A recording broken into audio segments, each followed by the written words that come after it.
Today on the Ferment Station, we're breaking down recipe building one gravity reading at a time. I'm Brian. I'm Derica. And this is the Ferment Station, the podcast for City Steading Brews, where we talk about homebrewing, beer, wine, mead, and cider in your own home. All right, so today's topic, as you can tell, is recipe building. We have discussed this once before, but I feel like it bears repeating. And what we're going to do is break it on down, if you will, and try to cover as much information to aid you in creating your own recipe. Yeah, and the first thing that you want to know is, what do you want to make? Do you want to make a mead, a wine, a beer, a cider? Because that choice is going to start the framework of all your ingredients and equipment and time frames that you're going to need to make that specific product. If you are looking for something to be done as quick as possible, then mead might not be your choice. Depending on the mead style. Exactly. Let's talk about a couple of definitions just to get us going.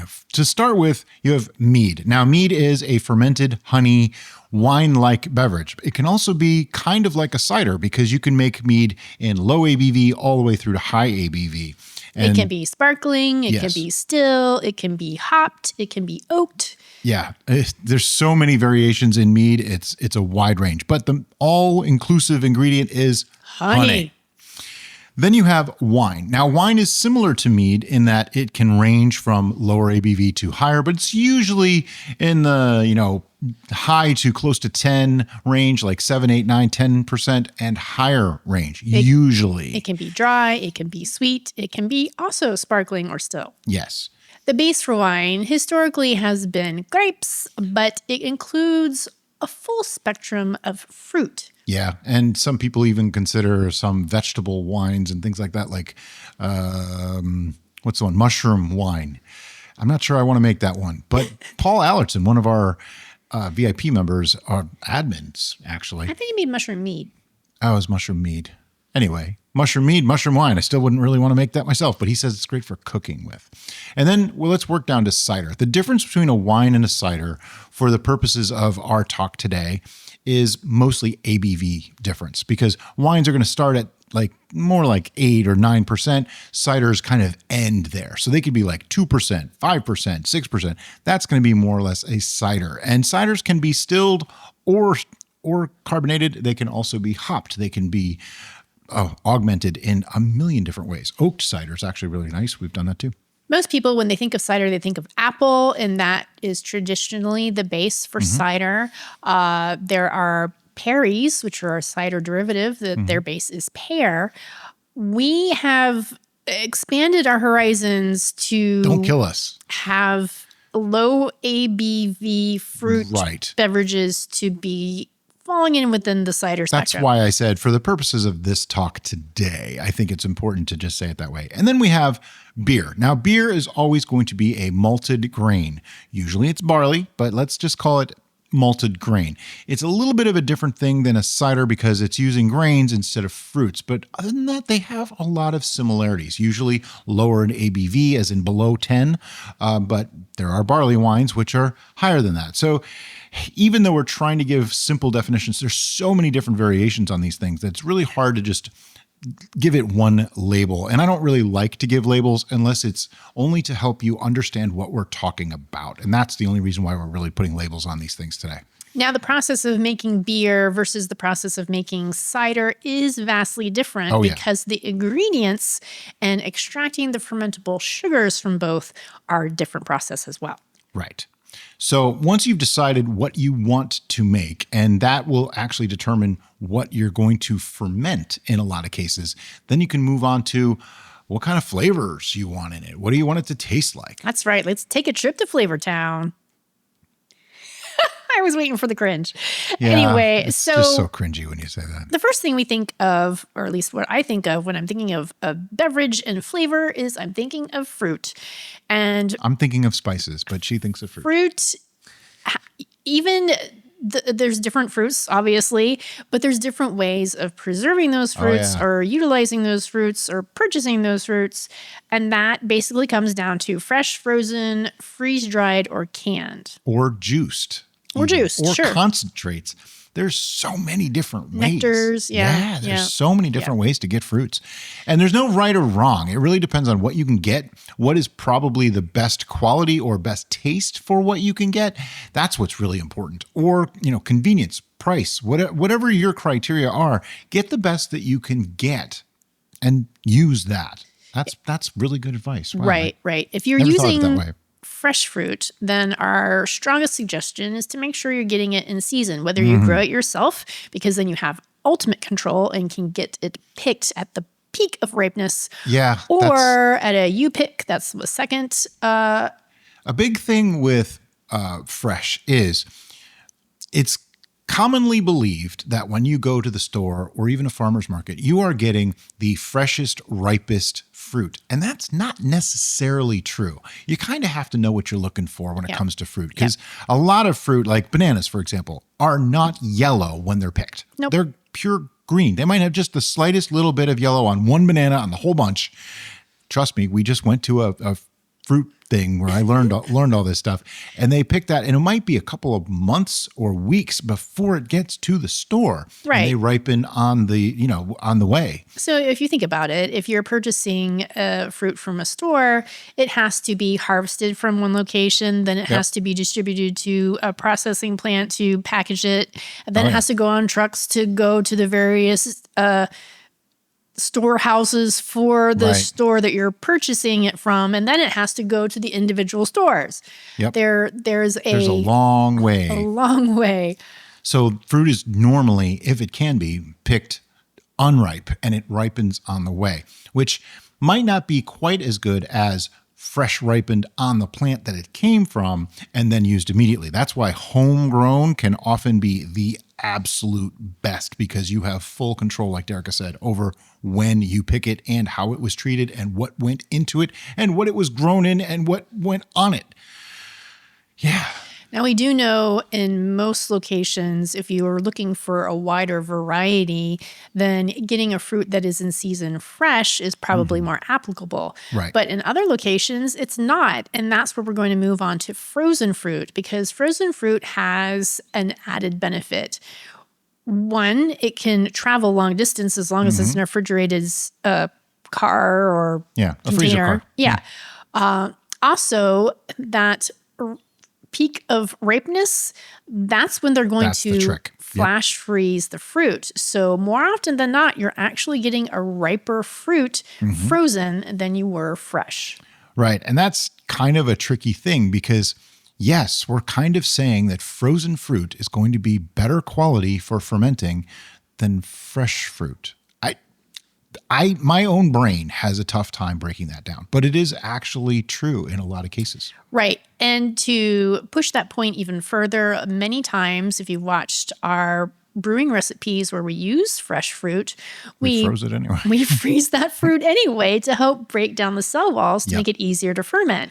So don't think you're having a lesser quality item because you're freezing it. It's perfect for fermentation. Yeah.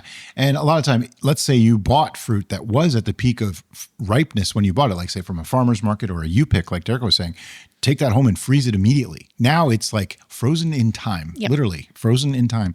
And that is the ripeness it's going to be when you go to use it. Plus, you want to freeze it anyway, as she said, to help break down those cell walls, make fermentation even easier. Now on my list, I jumped to freeze dried, but there's an in-between, and that's just dried. Yeah. Dried fruit actually has a really great flavor. And many times in our recipes, when we're utilizing a fresh fruit, we will add a dried version of that fruit later on in the fermentation process because it has a different flavor profile. It ends up to be kind of like a cooked sensation. Like a caramelized version. Because the drying of the fruit, the process of drying the fruit, does seem to cook a little bit those sugars in the fruit. Yeah. And some fruits are better dried than others, obviously. And usually the fruits that we like to use dried are the ones that are really, really not shelf stable at all. Like ones that are going to spoil very, very quickly, or that are really, really hard to get. That we use a lot of dried fruits that way. Sure. But we have done apple as and dried. We've actually dried it ourselves. Where we use the fresh apple in primary and then the dried apple in conditioning, and the double whammy of those two different flavors even from the same fruit Yeah. is really great and creates a complexity of flavors. And I just thought of a new brew we need to do. since I'm thinking about it, another way to get complexity in a fruited beverage is to utilize more than one type of that particular fruit. So like Apples are great for that. we like to get 2, 3, 4 kinds. Yeah, we'll tend to get a tart apple, a sweet apple, and then a mid-range apple because those 3 different types of apples are going to bring something different to the flavor profile of your beverage. And a lot of cider makers do the same thing. They may use dozens of different kinds of apples to get their flavor profile just the way they want it. And that, to me, that's kind of awesome. That's the creativity of recipe building and creating your own brew. That's just amazing. And we've done it with literally store apples. Like we go to Publix and we've gotten 3, 4, 5 different kinds of apples to use in ciders and other brews. So don't think that just because you can only get a few different kinds and they're from the grocery store that it's not going to work. No, it works great. And we've actually done that mixed with juices to enhance the flavor of the juice. We'll get to why you do that once we do the juice part, because we didn't even get there yet. We're not there yet. Now we're on to freeze-dried. Freeze-dried is something that we're just now starting to bring into our repertoire. Yep, we've used it twice now. We were a little apprehensive because we thought that the freeze-drying process would have annihilated the cell structure of the fruit to the point that brewing with it would be problematic. And we've actually found out that's not the case. It's actually a nice thing. It's very much like using a frozen fruit. Yeah. Very similar. Yeah. Now, of course, that might be something that you may find dependent on what brand you purchase. Right. I'm and sure what fruit, too. Some processes might be a little bit more aggressive than others. But the one that we purchased recently, we actually just got from Aldi, and it's strawberry. It's doing just fine. Yeah. So.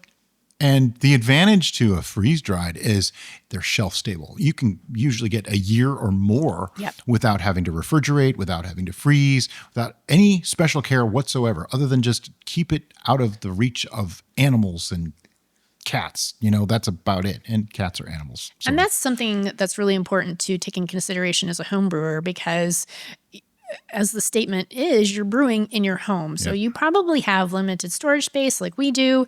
And having a whole refrigerator filled with fermentation ingredients, well, do you have multiple refrigerators? Might not go over too well with your spouse. Yeah. So you keep that volume of ingredient list in mind and how you can store it properly. When we're using fresh or frozen, we tend to buy them within a week or 2 of using them. When we're using dried and freeze-dried, months, doesn't really matter. If we see them and they're on sale or something, or just looks like a good deal on something, or something that we've never seen, we'll get them because we know it can take months before we get to them, and it's okay. Right.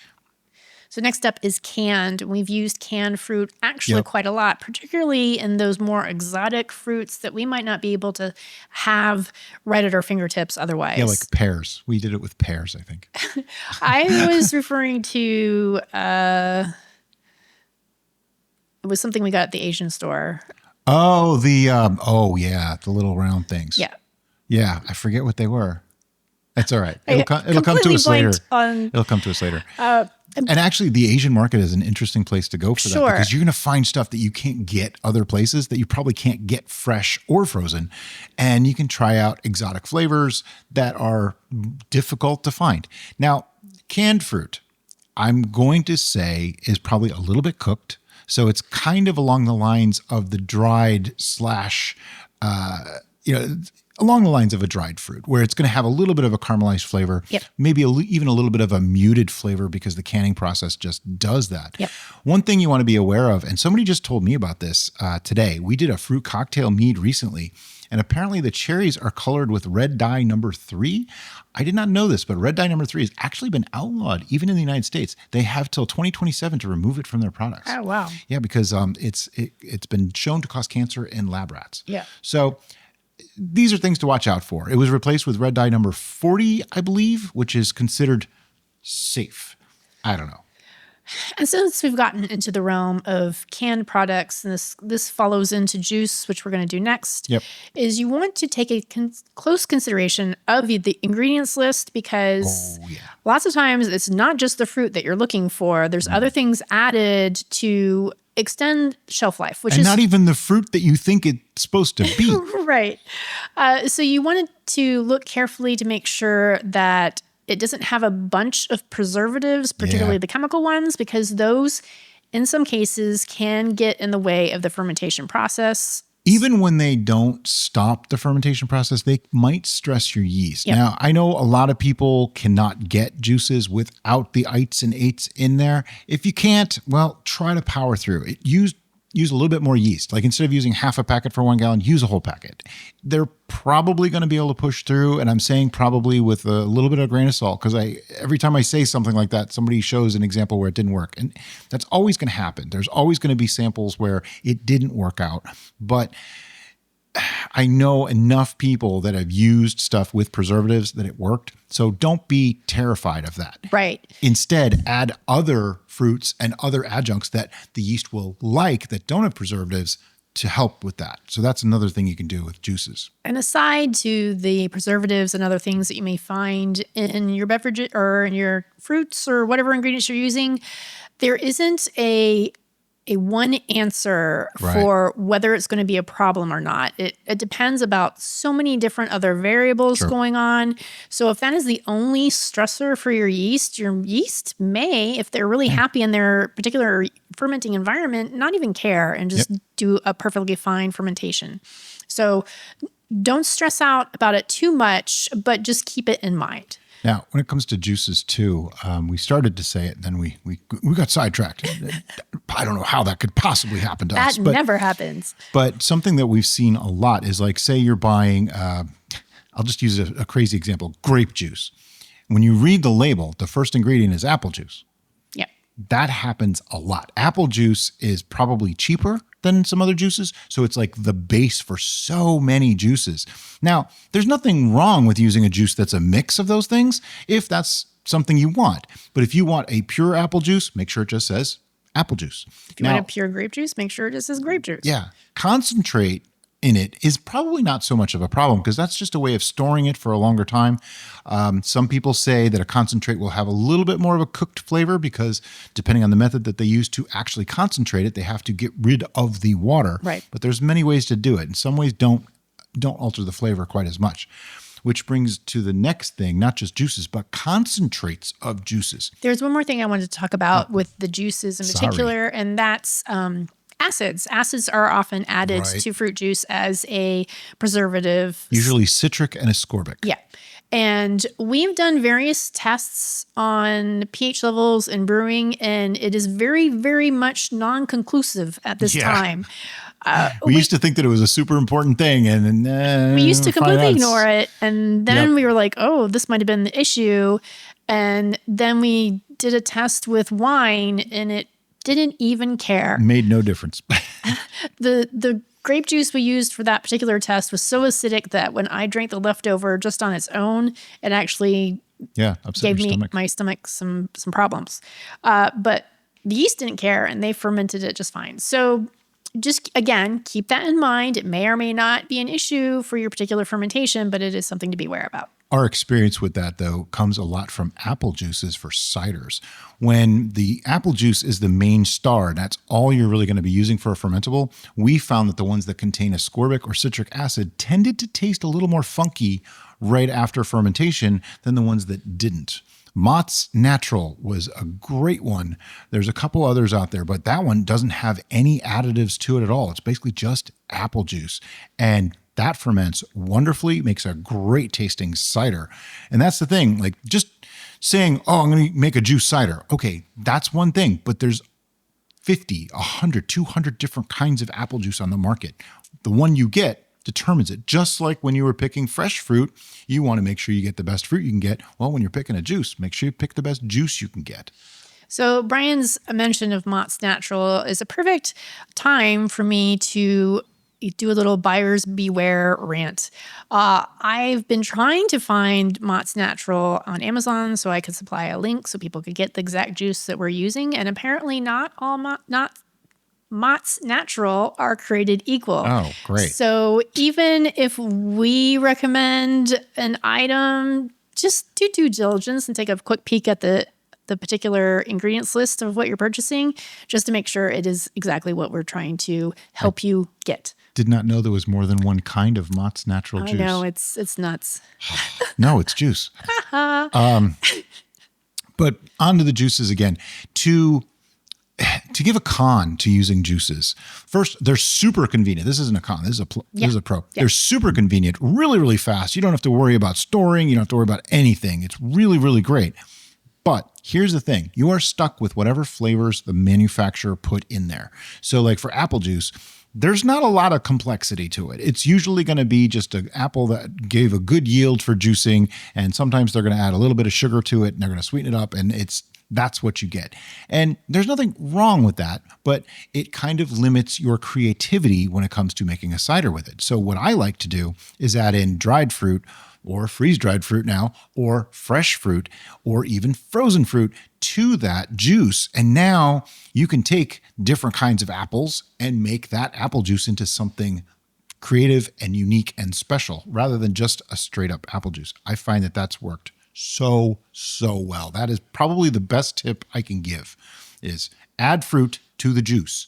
You will make it better. I guarantee you, unless the fruit's spoiled. Don't use spoiled fruit in your meads or brews. Don't do that. And that is an interesting side note. We have heard, and even historically we've heard that less than optimal fruit were used to make a beverage. And that now, define less than optimal, though. If it's very, very ripe, on the point of almost spoiling, but it's not, that's when to use it. That's fine. But if it's growing mold already, if it's moldy and spoiled, if you wouldn't eat it, don't brew with it. Kind of like wine. If you won't drink it, don't cook with it. If you won't eat that fruit, don't put it in a brew. Because if you put in mold right away, the mold's just going to grow. Because, and that's really bad. Like if you get mold in your brew, you got to throw it away. It's just that simple. Brian also touched in on sugars in juice. Plain old cane sugar is totally fine. That is a really great fermentable sugar. And honey, obviously, is a great fermentable sugar. But not all sugars that are added to juices or canned products or anything that we've talked about so far are fermentable. And you want to... Or taste good fermented. Sure. So you want, again, that's just another thing to think about and be aware of when you're purchasing an ingredient for your brew. Corn syrup is not ideal for me. It's not my favorite thing to ferment, but it does work and it's okay. High fructose corn syrup tends to... I feel it makes things taste a little funky. Some people say that they don't taste that at all, but I think it makes things taste just a little bit funky. So we try to avoid that. But high fructose corn syrup isn't really good for anybody anyway. So, we avoid it for that reason too. All right. I think we have covered fruit. We've beaten the heck out of fruit. I did warn you that this was going to be an in-depth discussion. This is probably going to be a rather long one, actually. But there is going to be tons of information in here. If you only can digest it in small bits, go ahead and hit that pause button, and we'll be waiting for you when you come back. Yeah, we'll wait. Next up is Brian's favorite, and that's spices. Oh, boy. The world of spices opens up a whole new world to brewing because you can mix them with the fruits and change that fruit's profile completely. There's a lot of ways to get your spices. I recommend whole spices whenever possible because A, they store longest that way, and B, you now have the choice how to break it up. It's kind of like black pepper, right? You don't want to buy black pepper in the little tin can that's been sitting on the shelf for 5 years that's already ground up. You want to buy the whole black pepper, telecherries? Yeah, peppercorns, and grind them yourself at the time of use because those volatile aromas and flavors go away in minutes or hours. So same thing happens with most other spices. You don't like ground cinnamon versus a whole cinnamon stick. If you have a whole cinnamon stick, you can keep that sucker for years and it's still good.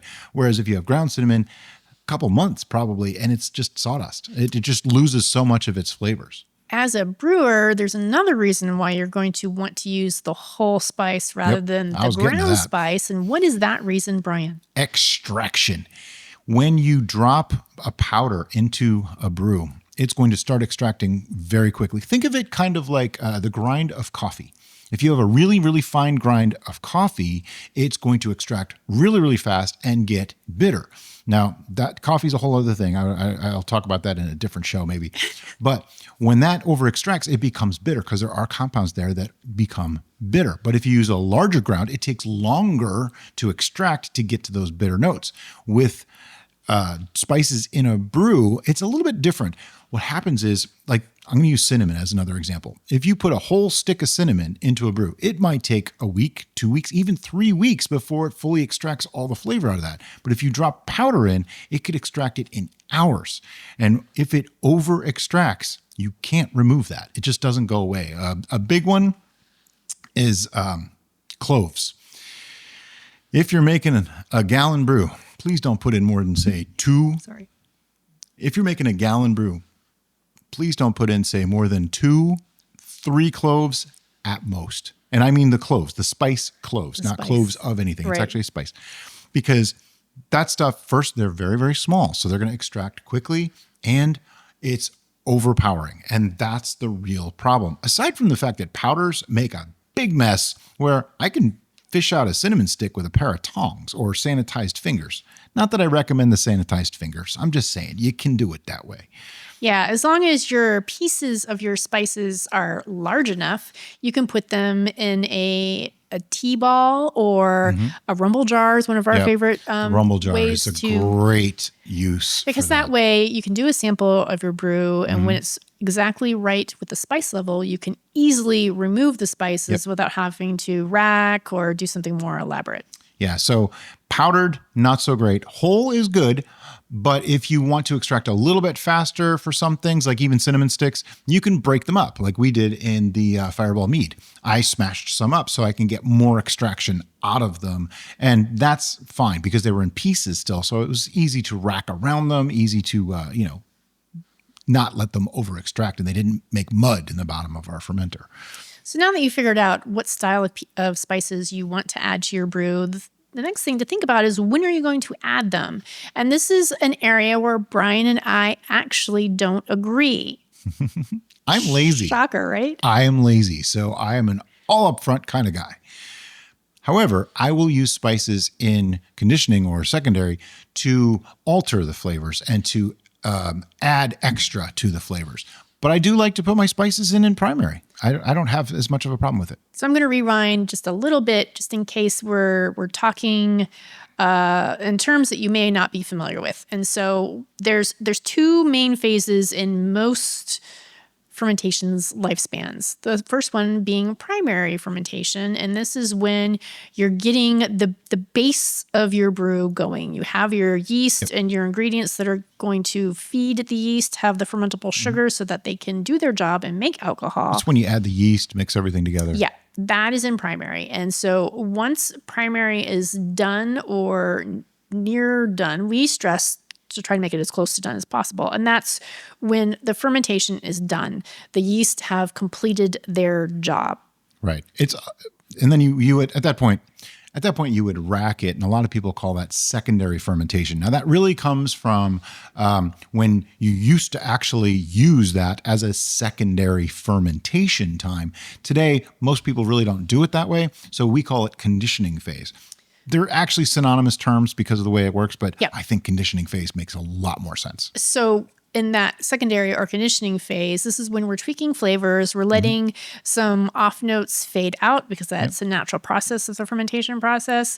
And that secondary or conditioning phase is when I like to introduce spices because the primary reason is I really like to tweak and hone in my flavor profile, and I feel like I have more control once the base has already been fermented. Technically, she's right. Also, many spices tend to have antimicrobial properties. Right. So they could, if you overspiced at the beginning of fermentation, actually get in the way of the fermentation process. They could inhibit the yeast from doing their job. And so I just feel like it's a safety / easy method where Brian feels like it's an easy method to front load. Yeah. We're both right and we're both wrong. It's just two different viewpoints that you want to that goes along with our ethos that there's really no wrong way. As long as you're making something that's safe and you're happy with the way you're doing it and you enjoy the process and the product, you're not doing it wrong. But as far as the antimicrobial properties, I think too fine of a point has been put on that because we've been doing this for many years. And I've been putting spices in front loading for years and lots of them. And I don't think it's ever actually affected the fermentation. I don't recall being heavy-handed front loaded, but my spiced metheglin is probably the only one that stalled. But was it because of the spices or something else? We don't actually know. And that was long enough ago that I don't remember. But in recent memory, we've not had any problems with front-loading spices. So the choice ultimately is yours. Right. Now, that said, I wouldn't want to put like 20 cinnamon sticks into 1 gallon in primary. I probably wouldn't do that. But as a base flavoring, I don't have a problem with putting some of them in up front. Sure. All right, next up is herbs, and we're going to talk about fresh versus dry from the get-go. And I'm going to start this conversation. Go for it. Because herbs are plants, right? And so a plant, when it is fresh versus when it's dried, has different components that may be introduced into your brew that may be a pleasurable experience or a bad experience. If you recall the structure of a plant, it has sap. That's what its blood is. I did air quotes. You can't hear the air quotes, but just imagine, if you will, air quotes. So sometimes that sap, if it gets into your brew, is going to cause an off flavor. Other times, it is the flavor you're looking for. So this is a case-by-case scenario as well. Also, if you think about tea, what is tea? It's basically herbs, right? It is, yeah. It's just been rebranded. So that never thought of it that way. Those tend to be dry, and it's kind of like when you dry fruit, it concentrates the flavor. And so you can get a lot more from it by using a dried product, and it's shelf stable, so you don't have to worry about having a plant go bad on you. Fresh herbs go bad really quickly, and I would not recommend at all putting a less than perfect fresh herb into a brew. Yeah. Now, some things that I want to say about that. We have had some brews that we made where we used a dried version of something that we should have used a fresh version of, and it didn't work out. Yep. I'm looking at you, Nettle Mead. I know people that make nettle wine and nettle mead, and they love it. They use fresh nettles. Now, I believe it's the sap that you're talking about that actually makes all the difference because the dried stuff was gross. It was just horrible. It was not good. Yeah. There's a little side note that I'm going to add here at this point because I think it's worth adding. We get a lot of questions on the channel, City Steading Brews, about medicinal properties of honey, of herbs, of other ingredients. And this is something that we cannot say definitively transfers once it has been fermented, because the fermentation process is a chemical and biological process. So any medicinal properties that are inherent in the unaltered state of that product may not exist in the fermented version. Also, you're making alcohol. So, alcohol is a poison. It is a toxin. Yeah. No amount of good stuff that you can add to it is going to change that. It's a fact. Right. And that's part of being a home brewer. You have to accept the fact that you are making something that is actually not healthy for you. Yeah. Moderation, please. Yeah. Moderate your moderation, though. Sure.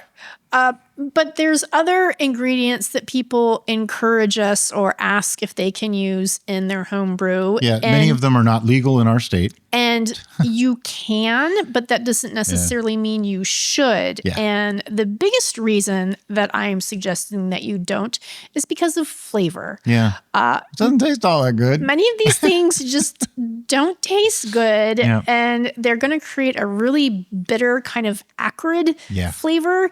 And that's something I don't want in my brew. Yeah. So that's why we tend to use things that we think are going to taste good. We don't do it for some special effect that they add.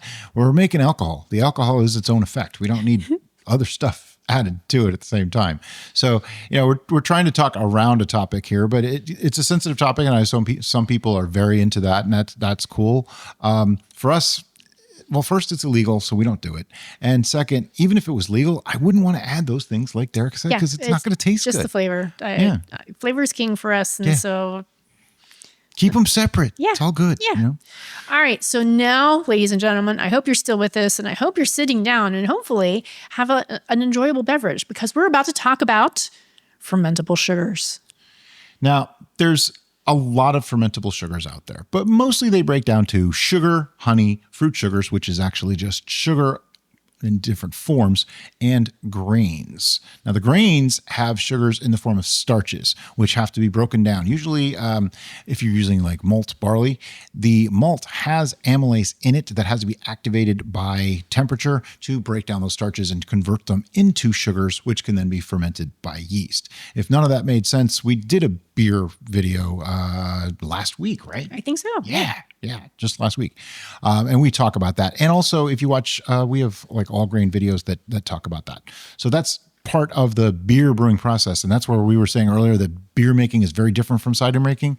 That's the main difference right there, is that conversion. Whereas most forms of things that you would add already have the sugars ready and available for yeast to go.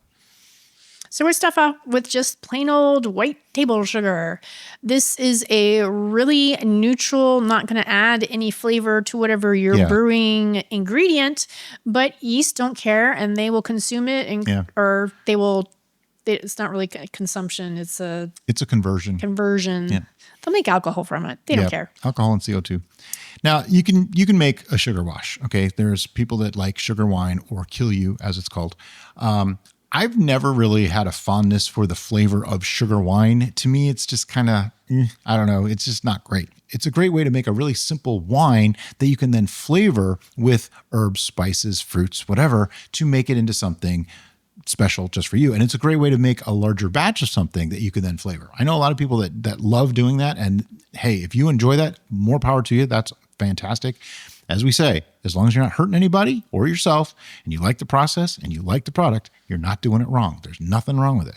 It's not my preferred way, though. Sure. And some of the things that I was cautioning people about earlier in this talk really is going to come into play if you're just doing a sugar wash, because there's really not much going on there to keep the yeast happy. So any little stressor that comes into play is really going to push the pH is a big deal whack when you're doing sugar washes. So you're going to watch your pH on a sugar wash. You're going to want to watch nutrients. This is a great time to add nutrients. If you have Fermade O, I would say definitely go ahead and use that in just a plain sugar wash. A lot of people like to use turbo yeast for sugar washes because turbo yeast already have nutrients in there. So that's why they work so fast and so well. Yeah, any of the yeast that has they don't make them taste all that great. Pre-nutrient, go ahead and use that. Also, if you intend to flavor whatever you're making with fruit, add the fruit in primary along with the sugar, but just keep in mind that the sugars in the fruit are going to be fermented as well. Now, granted, most fruit are not high in sugar. Right. So adding the sugar along with the fruit is going to work it's a way well to boost your ABV. To get your ABV where you want it. Yeah. And what we're talking about there is like, it's called chaptalization. Let's say you were making a grape wine. Normally, for a true grape wine, you need about 20 pounds of grapes to make 1 gallon. Now, that's kind of crazy, especially if you're buying those grapes, because it can be very expensive, which is why a good wine is generally not cheap. And cheap wine is not always good. Some are, but not always. So what a lot of people will do, and here's just a rule of thumb, is anywhere from like 3, 4, 5 pounds of grapes mashed up with a little bit of sugar to boost that ABV. And you can still get like a 9, 10, 11% wine that way and have a lot of grape flavor, but it won't be quite as grapey as a true grape juice wine would be. I know in some European countries, they actually have rules about chaptalization and adding water even. You can't water it down. You have to use the actual grape. So that's kind of interesting. Some of those laws don't necessarily apply in this country, but still, it's something as a home brewer you have control over. And as far as I know, there's no rule in the United States that says you cannot add sugar to a wine to raise the ABV at home. And there's no rule saying you can't water down a juice to make something with less ABV at home. I'm not talking about commercial makers. I'm talking about doing it for yourself at home. Right. Okay, so now we're going to move on to honey. One of the biggest controversies going on right now with honey is fake honey. Yeah. It is a big deal, but it's not quite as widespread as some people will have you believe, too. Yeah. It's a problem, and there's all these different reports on it. I have yet to see a true way, like a DIY way at home, to know if what you have is real honey or not. So we tend to use honeys that we know are real honey. Like we get them from sources that we know, that we trust. And even, I'll just tell you, the one most popular honey that we get is Kirkland wildflower honey. And I looked it up. I've done the research. It's real honey. It is. It's real honey. It's not been adulterated in any way. All right. So beyond the quality or purity of the honey, there are so many different flavor profiles of honey. Yeah. And even if you're going with one particular style like wildflower, depending on what region that wildflower mix comes from, it could have a vastly different flavor profile from another wildflower mix. And that's because wildflowers are just that. They're wild. Another little example of this is you can go to the same apiary, which is where they keep bees. You can go to the same apiary twice in the same year and get honey from them, and it'll be different, even though it's labeled as the same kind of honey. And that's because as the seasons change, the source for the nectar that the bees are gathering from is different. It changes because some flowers bloom in the spring, some flowers bloom later in the year. Yep. Some fruits and things like all the different ways that they're getting that nectar change throughout the year. So that's going to change the honey. And honey from this county versus the next county over is going to be different. Even the next apiary over is going to be different. So the idea that, it's wildflower honey, it's always going to taste the same. Nope. 50 different states, all the hundreds of countries, wildflower honey tastes different every single place you go. Even though we've stressed that point, I think, rather vigorously, the flavor differences in most cases are rather subtle between the different wildflower variations. I was careful to say most of the time. Similar but different. Because there are some extremes where they're vastly different. Oh, yeah. So if you have the ability to taste the honey before brewing it, that might be a good idea. We've done that many times with honeys that we've never had before. We'll take a taste of it, and sometimes that changes our mind about which direction we're going to ferment it. Absolutely. Because a lot of the time we like to make a traditional mead with a new honey that we've never used, but every once in a while we go, this would work really well with these flavors or with those flavors. And hey, that's the way to do it. If you really get into honey and start sampling the multitude of different honey types that are available, you'll be shocked, honestly, about how vastly different the different honeys can taste. It's really quite Some of them are very light. extraordinary. Some of them are not as sweet. They can taste kind of nutty. They can have a little bit of a spice to them. They can have an acidic bent, like some of the citrus ones. They can be very earthy, some of them, I didn't even like it as honey. Yeah. Like it just, nope. I don't want that, So all the way to things that, I don't even want to ferment this. I want to just drink it as it is right out of the bottle, So there's such a wide variety. And that's part of what makes mead making really, really interesting is even using it again, Kirkland wildflower honey. If you buy it today and you buy it again in a month and you make this exact same mead, they may be slightly different. That's how that is how different things can be. So when you start getting into different kinds of honey now, sky's the limit as far as creativity goes, because you can mix and match them too. All right, the next fermentable sugar on our list is fruit sugars. We've touched on this a little bit when we were talking about fruit in general, but we're going to talk about the fermentable sugars in fruit at this point. Now, fruits have different kinds of sugars, okay? There's fructose, there's sucrose, I don't know if they have glucose, but anyway, different kinds of sugars in them. Many toes. The way to know how much sugar is in a fruit, this comes up a lot. You can actually ask Google, just use Google Food, say how many grams of sugar or how many ounces or whatever measurement you're using in this many pounds of this fruit. That's going to give you a rough estimate. What I actually find works a little bit better is a program called Chronometer. And it's a website, like you can get to it on a computer or it's an app on your phone. I use it to track calories and stuff throughout the day of what I'm eating. But it works fantastically well for calculating fruit, because sometimes, like say you're buying a brand of fruit, like frozen fruit or something like that, that if it didn't have the label on it, or you forgot the label, or you dumped the label out or whatever, you can put it in a Chronometer and tell it how much, and it'll give you an exact measurement of how much sugars are in there. It's still an approximation, just so you understand, because just as honeys can vary from season to season, fruits vary from batch to batch. So they're all going to be slightly different, but it's so close that it's close enough.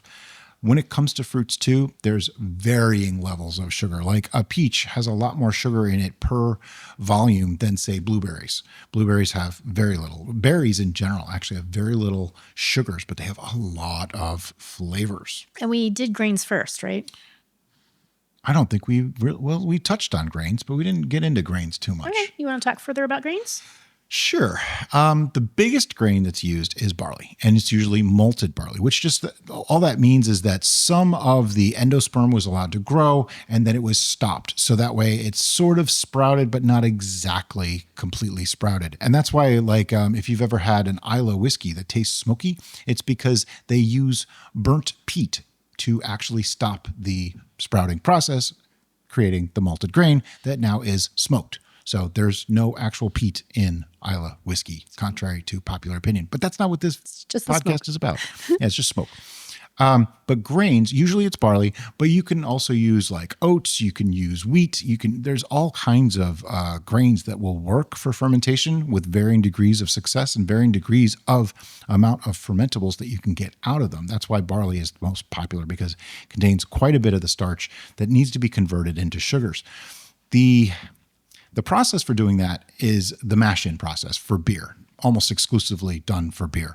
And it literally just means you're heating it up enough in water to where the amylase enzyme is now activated and it can get to work converting the starches into fermentable sugars. Once they're sugars, though, it's the same as anything else that you're going to ferment. It's a fermentable sugar. Almost doesn't really matter what type of sugars it is, because yeast tend to like them. All the fermentable sugars all work well for yeast fermentation. And if you watch or listen to our beer talk, we talk about the extract versions of this, and those extracts already have that process done for you. So the fermentable sugars are ready and available for you to go ahead and create some beer. And that brings us to non-fermentable sugars. That's right. And this is something that I think confuses people, because many people that don't know, and that's no fault of their own, just think sugar, and it's all going to ferment with yeast, right? Yeah, a lot of people have asked me how much stevia to use to make a wine. None. Well, you can add it, but it's not going to It's not ferment. going to ferment, yeah. And these are like stevia, lactose, allulose, erythritol, monk fruit, and there's a couple others like saccharin and some of the other stuff that there's a lot of crazy non-fermentable sugars out there. Non-fermentable sweeteners is really what we should be calling it, because they're not all sugars. Right, true. We were using these for a little while. It's a great way, if you're okay with using a non-fermentable sugar and consuming it, it's a great way to sweeten something that you're then going to naturally carbonate, because then you don't have to worry about it. You sweeten it to taste, add your priming sugar, let it carbonate, and now you have a sweetened beverage that's carbonated, and you didn't have to pasteurize, you didn't have to do anything like that. That is a fantastic use case for that. I am diabetic, so I found that some of these non-fermentable sugars actually do affect me, whether it makes me sick or actually just throws things off later on down the road. But we did find that, so we've kind of stopped using them. And I know it sounds weird. I'll use real sugar and real honey over those, because at least it's a predictable effect and it doesn't actually make me sick. So don't read too far into all that about the diabetes stuff, but it's more about the non-fermentable sugars versus fermentable sugars. They're a really good way to sweeten something without adding extra fermentation possibility to it. All right.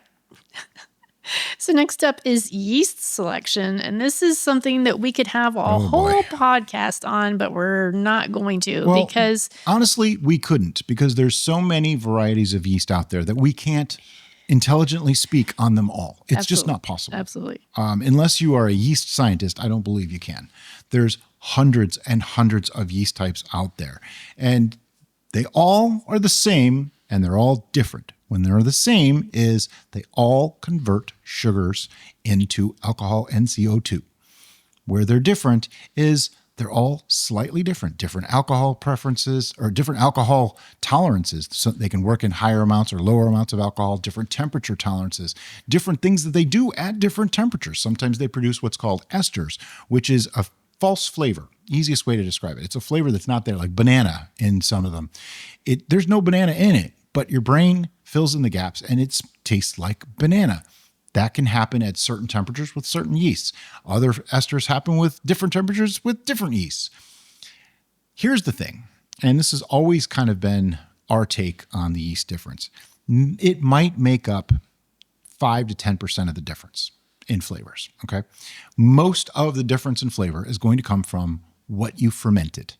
So if somebody tells you that they can make 5 different things with the same exact recipe with 5 different yeasts, and you wouldn't know that they were all the same fermentable, I'm gonna say that's probably not likely. Notice I said probably, because there are exceptions, and one of them is beer. Yeah. Yep. Yay, beer. One of our VIPs just recently told me, and we're going to probably do a test on this, where he used 2 different yeasts. One of them was an ale yeast, one was a wine yeast. And he said that it made a completely different mead. Okay, I want to test that. The guy that did it, I trust him. He's a good brewer. He knows what he's talking about. And I know why. It's because ale yeasts can break down maltodextrins, which is a different types of sugar, where wine yeasts generally cannot. So right there is a difference between ale and wine yeast. But among wine yeasts, I don't feel that there's that much difference until you get to like Kvike and stuff like that, which is kind of an outlier. They are like, you can ferment at 105 degrees Fahrenheit with them. First, people ask us all the time why we never use Kvike. And here's why. I don't live outside. Oh. I don't ferment outside. I don't want to put my brew in the backyard. There's all kinds of stuff out there. So we ferment inside where it's a controlled environment, because even in Florida, we might be 90 or 95 during the day, and then it drops down to 65 to 70 at night. That's a 30-degree difference. I don't want to do that to a mead or a brew. That's not a good idea. So we keep our house at roughly the same temperature within 4 or 5 degrees, and it's consistent. That is important for your brew. So in regards to a recipe building, some of the things that I would suggest you take into consideration when making your yeast selection is your target ABV. So what alcohol range do you want your brew to end up at? If you are making a beer or a cider, it's probably going to be in the lower range because that's where they typically are at. If you're doing a mead or a wine, it might be slightly higher. It all depends on your personal preferences, and please don't say you want a 40% ABV because not gonna happen. Yeast don't ferment that high. Yeah, they just don't. So once you figure that out, that's going to limit the mass amount of yeast available to you because you'll have a range. Can I say something about that too? Sure. When you're first starting out with brewing, there's a tendency to want to have big numbers. Please break that tendency. If you're making a wine or a mead, try for more like 10 to 13%. You're going to make something that tastes good sooner. That's a lot easier to make it taste good. There's a reason why there are not many commercial wines out there that are 18 and 20%. It's because A, yeast have trouble once they start going that high, and B, it doesn't taste very good because ethanol is a flavor. It's part of it. It's an effect on your palate. So the more ethanol there is, the more aging it needs, the more adjustments need to be made for balance. Whereas at a lower ABV, the ethanol is not as prominent, so other things can come forward, like the actual good flavors in the wine. So another thing you want to take into consideration when selecting your yeast is the temperature range at where you're brewing. So like we said, we brew in our house, so it's the same environment that we're in right now. Whereas if you don't have space in your house to brew, you might be brewing in your garage, right, if it's the right environment for brewing. Or you might have a shed or maybe your basement. the temperature range that those different areas are going to help you select an appropriate yeast for that. Some really need a colder environment. So if you're lucky enough to have a basement that stays at a constant colder temperature, then use those yeasts because that's going to be a great thing for you. If conversely, you're in a warmer environment, then you're going to want to have a yeast that is going to work well in a warmer environment. And that's where Kveik might be handy for you because it is tolerant of those warmer climates. Now, as much as I said there's not a huge difference between the yeast when it comes to fermenting, one other thing that we do all the time when we are selecting a yeast for a brew is I'll look it up to see what do they say the flavors it's good for are. And that way, like 71B, for example, is really good for fruity flavors and full-bodied red styles and things like that. Works really, really well. But I also know that it works really well with malic acid. So like anything with apples that have a lot of malic acid in it, it's going to work really, really well to soften that malic acid effect. And also 71B happens to not need as much nutrients as some other yeast. Like Kveik is very nutrient needy, where 71B doesn't need as much. So for our purposes, it actually works really, really well for probably 90% of what we make. I mean, there's almost no reason to use other yeast. Now, that said, you can use any yeast that you like that works well in your environment. I'm not going to tell you can't use it or don't use it, but we get asked all the time, can I use this yeast for this thing or this yeast for this thing? Yes.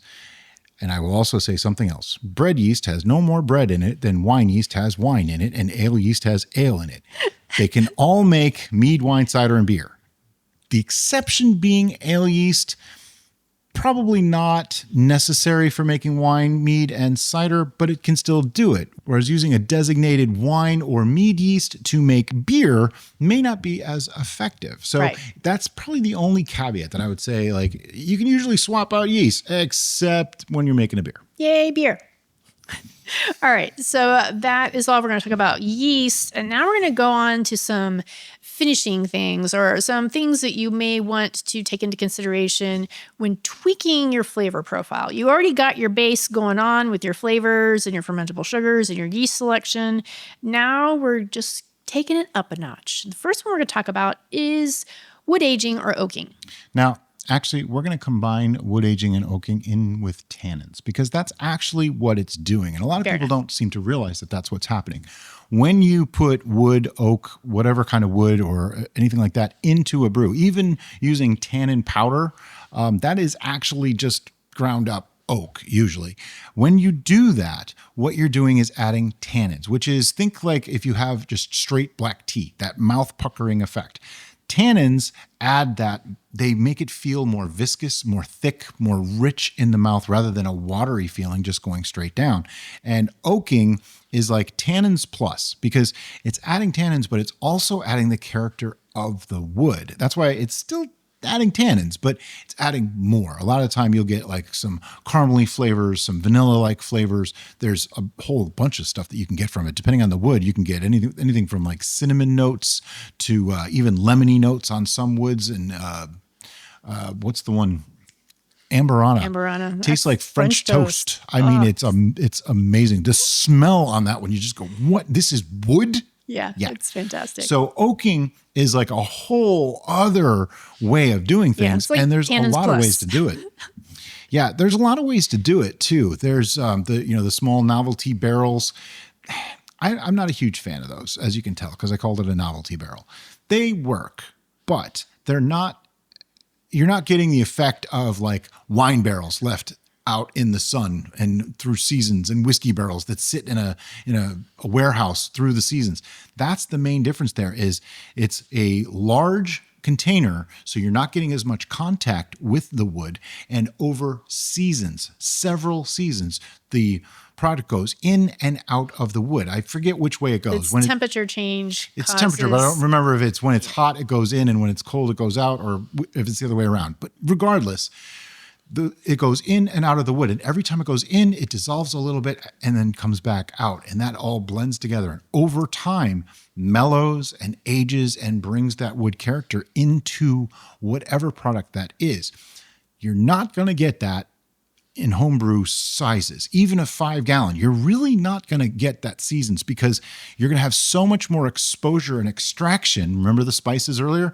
So much more extraction that you're going to over extract long before a season change happens. Like at most, you might be able to get 5 or 6 months in something like that. And even then, it might be pushing it. You might just be, chewing on toothpicks by the time you drink that. It's just really, be careful with it. Our favorite way of oak aging or wood aging is by using the small staves. We have a favorite supplier, and the reason why he's a favorite is because he earned that position. Oh, yeah. And His stuff is amazing. Barrel Char. Barrel Char wood products. Yep. They really know their wood. They are very particular about where they source their wood. So they're environmentally conscious. Yep. And they have their charring process down to a science. And they have very consistent. A wide variety of different woods and char strengths so you can get exactly what you want. And if you're unsure, Ken over at Barrel Char is more than happy to give you suggestions. And honestly, they're a French oak medium char. Best thing you can ever put into anything. Yep. It's going to add nice caramely flavors, a little bit of vanilla, and wow, it elevates anything you put it into. Now, that's wood. There's a lot of ways to do it. We're not getting into that part of it today because that's a whole other podcast in and of itself. But the other side is tannins alone without wood. Now, Brian mentioned the tannins in the wood and the tannins in tea, but tannins are actually available in pretty much any plant material. So if you've ever seen like a river that was like a creek that was turned brown, it's from oak leaves falling into it. Right. So like grapes, there's tannins in the skins of grapes, the seeds, and the stems. And that's what brings the tannic aspect to wines that aren't aged. Now they push it further by aging it in wood to give that more complex note beyond just the tannic quality. Yep, you're probably seeing a trend. More than one method to do things usually makes a better brew. Yeah. We like to talk about layers, like an ogre or an onion. And you get those layers by adding complexity. You get complexity by adding multiple sources of the same thing. So multiple sources of fruit, multiple sources of different spices, multiple sources of different sugars, multiple sources of different tannins, all adding up to make a really complex brew. The trick is balancing it all together.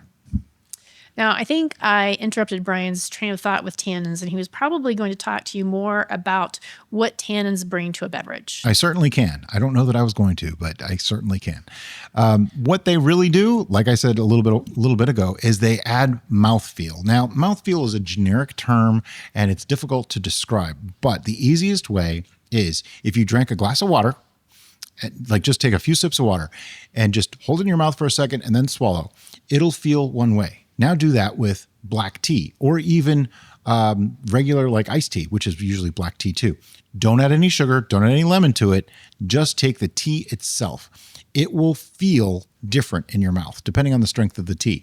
Usually there'll be, I describe it as like a sandpaper effect, but it's not even really that. It has a staying tactile sensation in your mouth. It has a drying effect in your mouth, and that makes it feel like it's in your mouth longer. It's just the way it is. I'm trying to do the best I can to take these sensations and put them into words. Yep. But that is the effect of tannins. And it's usually a preferable thing in a lot of meads, a lot of wines, ciders. Beer, not as much. Yep. Beer does have tannins in it, but it's not usually a desirable effect in beer. Now, along with that tactile sensation, it tends to hold some of the flavor in your mouth longer as well. And we talk about this a lot in our tastings where we say the end note or it stays with you. Yeah, the finish. That is the tannins and the flavors combined remaining and giving you an extended, pleasurable experience with that beverage. Call it the extended remix version. All right. So now we're going to go to the counterpart of tannins, and that's acids. I don't know that they're counterpart. Think of it like a triangle.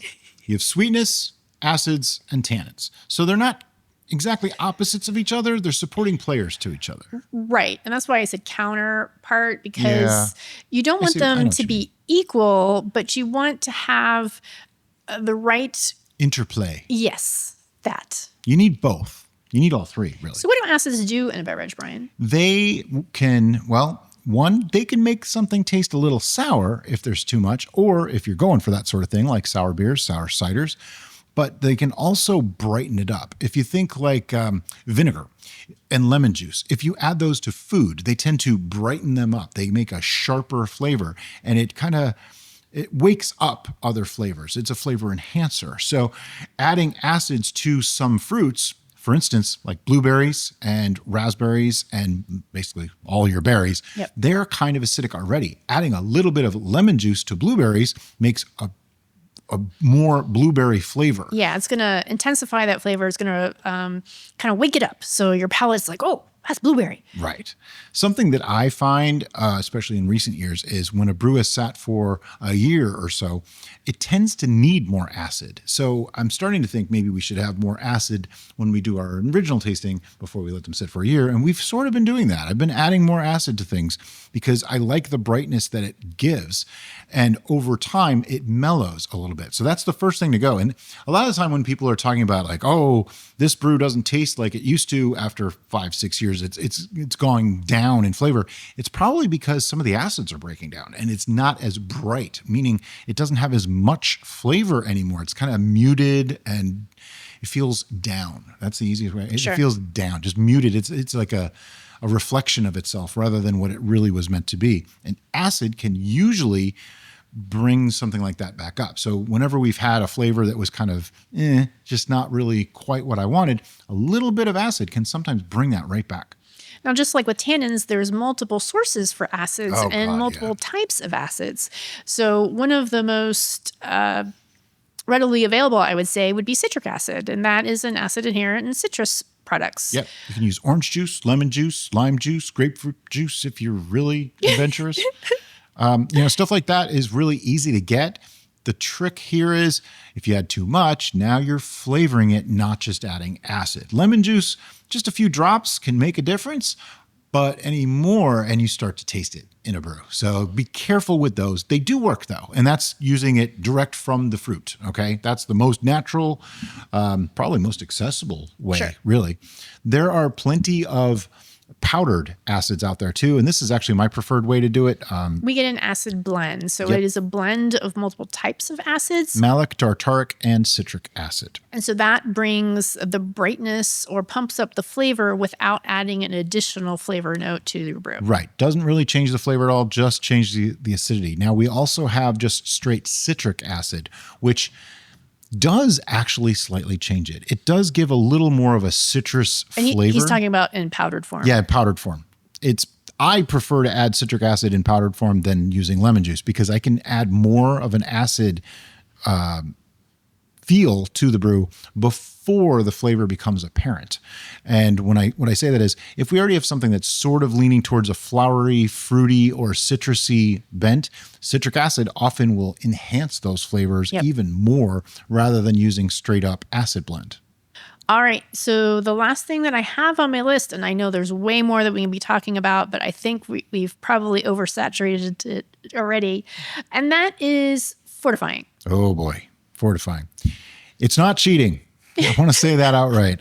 There is a very famous mead out there that a lot of people have seen that they fortify every mead. They just do. And they do it for a good reason. And this is one of the things that I like about this process of making meads, wine, ciders, and beers is there's a lot of ways to do things, and the cleverness that people use to get around having to do certain things or not having to do certain things is what I really like. And this is where fortifying comes in as one of the reasons to fortify.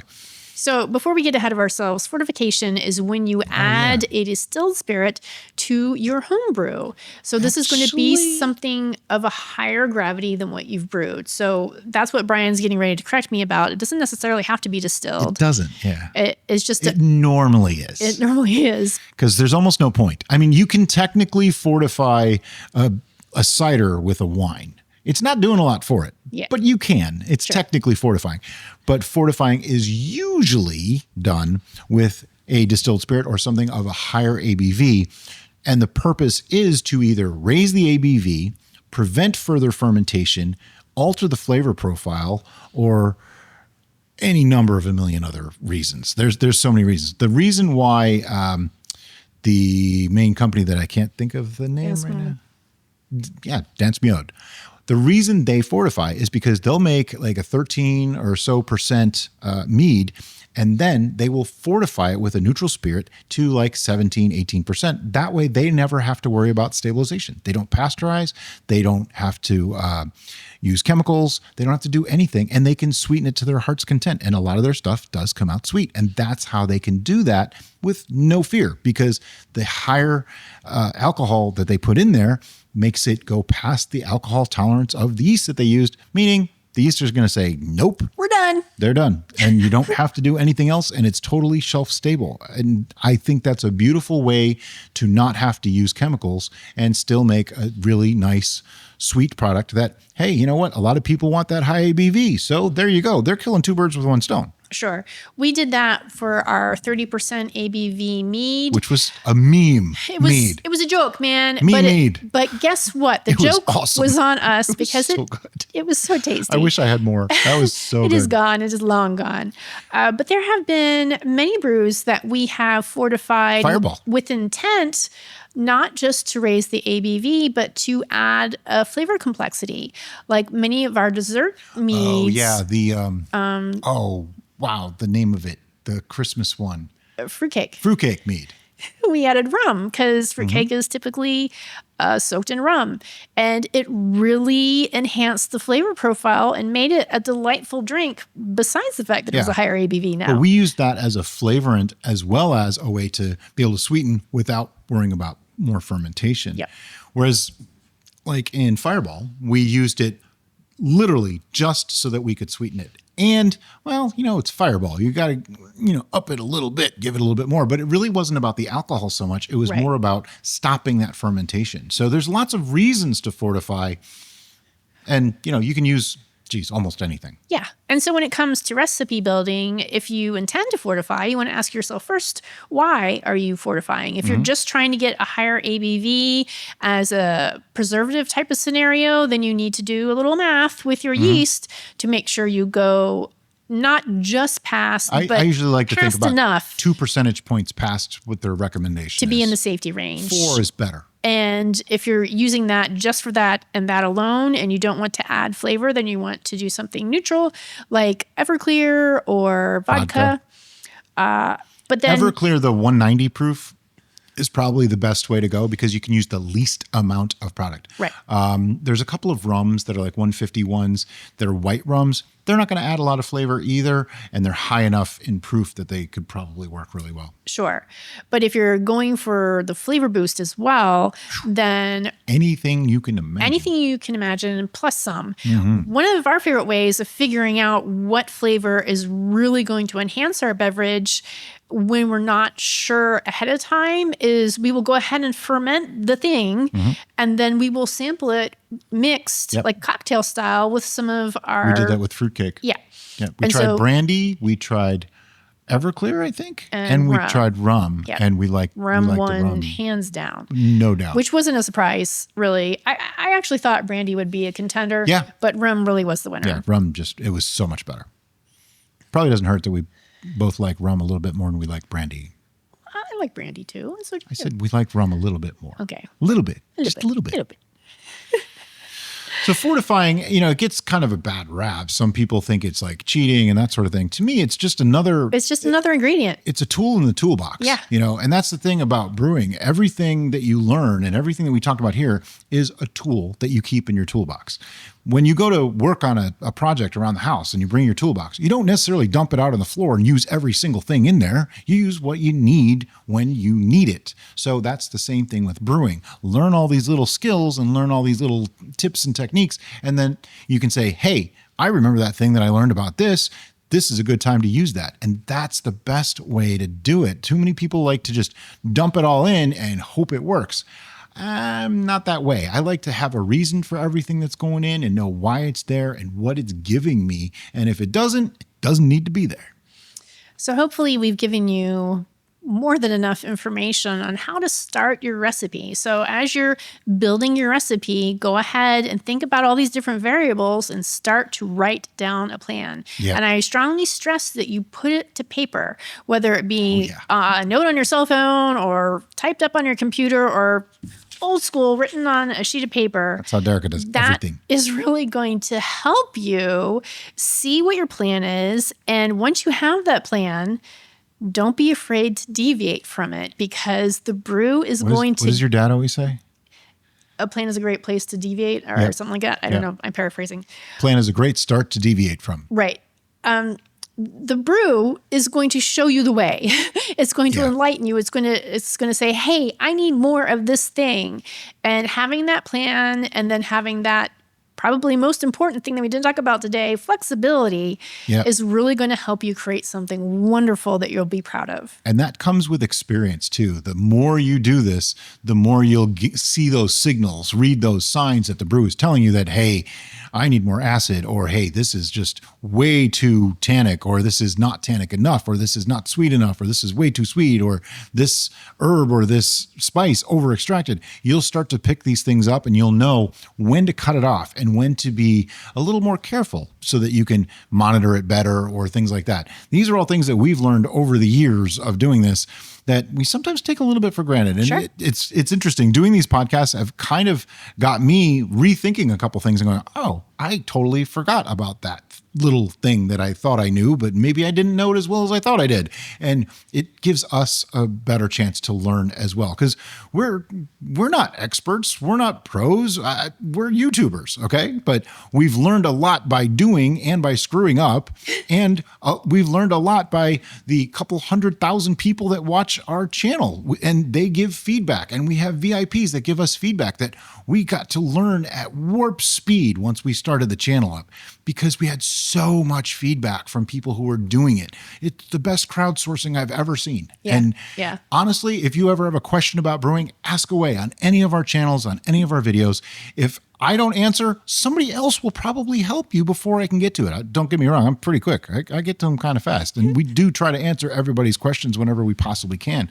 But we have a very helpful community of people that watch our channels. And that, to me, is worth every little tiny aggravation and frustration that happens as a YouTuber, because there's a lot of them. And I don't mean the people. I mean the YouTube thing in general, all the stuff that goes into this. The process, man. Yeah. So speaking of questions, if you have a specific question on any topics that we've covered today, or something that we've yet to cover here on our podcast, let us know in the comments section below. And that way we can get to answering your question and maybe doing a whole podcast just on that topic. And as always, guys, thanks so much for listening, and have a great day. Bye-bye.